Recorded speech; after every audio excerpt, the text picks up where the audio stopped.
Cauliflower chicken and rice. We are subbing the rice for cauliflower in this recipe. It is important we get a lot of plant-based goodness into this dish. From asparagus to cauliflower to broccoli to mushrooms to chicken and herbs. It is important we add it all in there. We want to fuel our bodies up.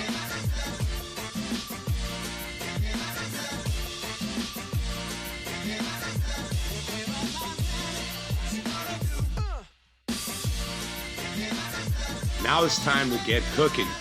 We need to brown off our chicken first, making sure all sides are cooked well before we add the body of the dish. The body here is all those wonderful veggies you prepped, from the mushrooms to the broccoli to the asparagus, the red peppers, the onions, the peas, the corn, and especially that cauliflower, which is our base to our dish. We're gonna wanna mix this well, add our spices, and continue to mix at a low heat, making sure all the ingredients are cooked well, especially that chicken.